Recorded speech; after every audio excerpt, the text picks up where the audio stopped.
Hi, welcome to the episode 2 of ARKS Advice for IPM students, the students who are thinking of a 5-year integrated program in management, BBA plus an MBA, right after your 12th class.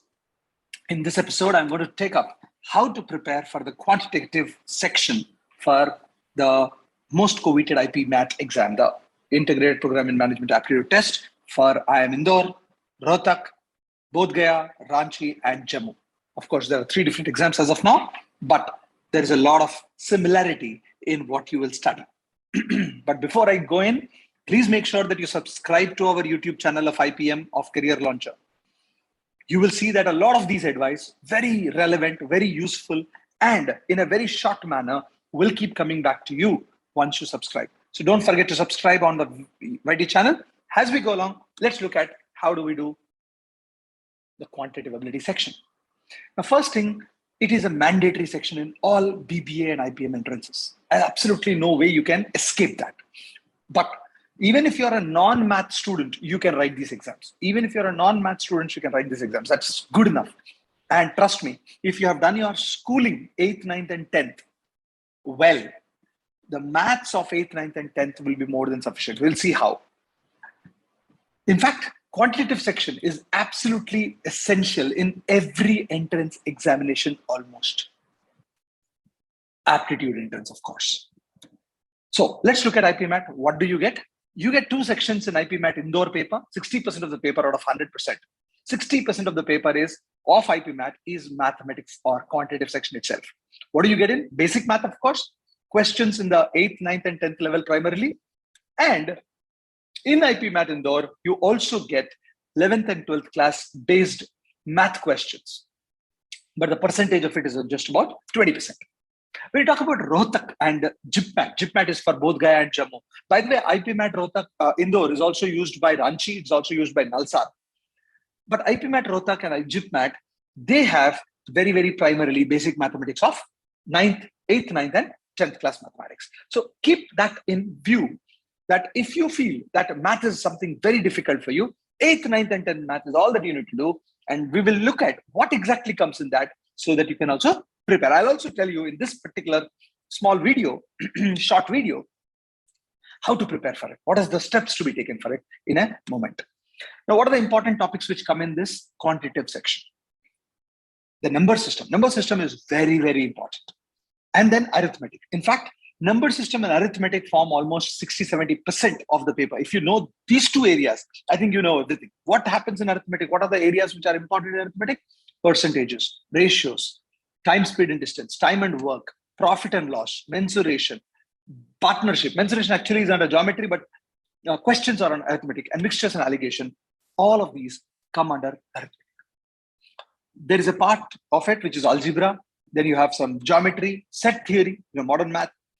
Data interpretation, 5 questions of data interpretation can easily come in all these aptitude exams.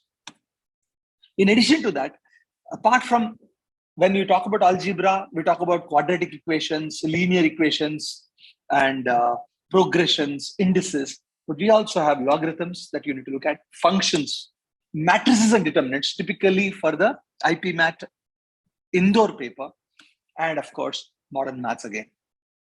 So these are the topics. How do you prepare for these topics?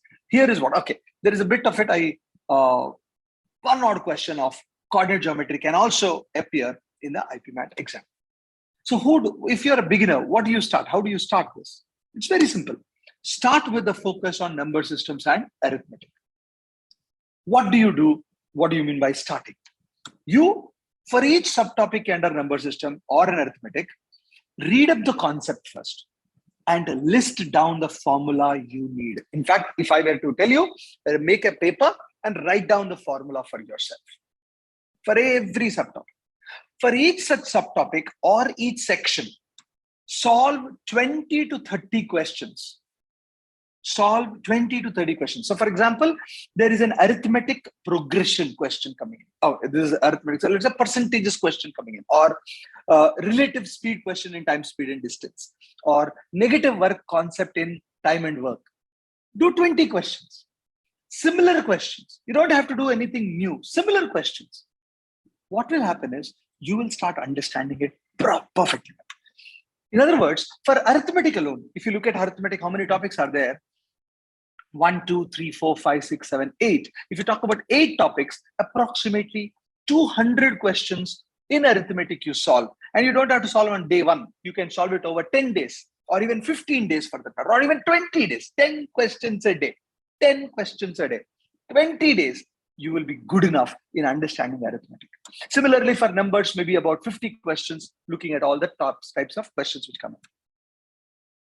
Where do you solve this from? From the funda book that we give you. From the funda book that we give you, or the funda books that you can think of, or the basic books that you can pick it up from. But knowledge is one thing. Application of knowledge and the speed of application of knowledge becomes even more important as far as an entrance examination is concerned. If you are given all the time in the world, you can absolutely crack every exam in the world. But when you talk about entrance examinations, aptitude examinations, when hundreds and thousands of people are writing the exam, what changes, what makes you good is practice, calculation practice. So if you can save, remember, if there are 60 questions, and if you can save per question 5 seconds, per question 5 seconds, and let's say you were only able to do 40 questions in the time allotted for you. If you can save 5 seconds per question, you are talking about 5 into 4, 200 seconds being saved.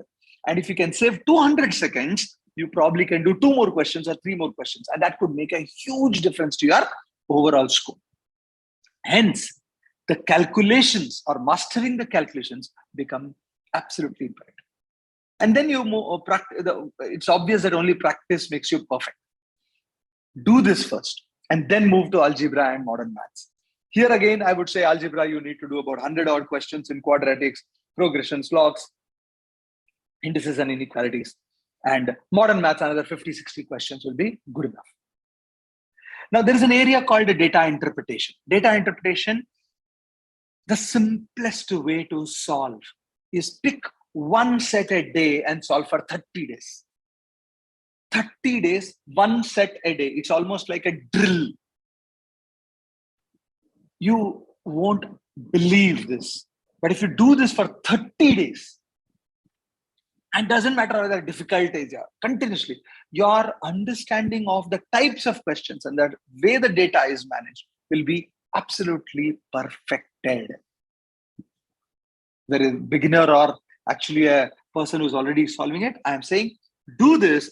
I think this is the mantra for becoming good in quantitative ability. You know why people fear quantitative ability? The reason they fear is because they don't solve. It's like if you do not know swimming, what do? You can't read a book and get to learn swimming. You need to jump in the water. In quantitative ability also, you need to solve, practice. The day you practice, the more you practice, the better you become. And you will be a champion sooner than later. Last, make sure that you list down all the important formulae and revise them from time to time. You will be just about getting into an IIM Indore IPM program without much ado, even if you are very bad in mathematics today. Take my word for that. Consistency, my friends, consistency, my dearest friends, is the key to success.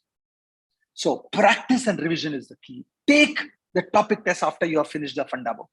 Mocks, take them regularly. Analyze the performance very, very seriously.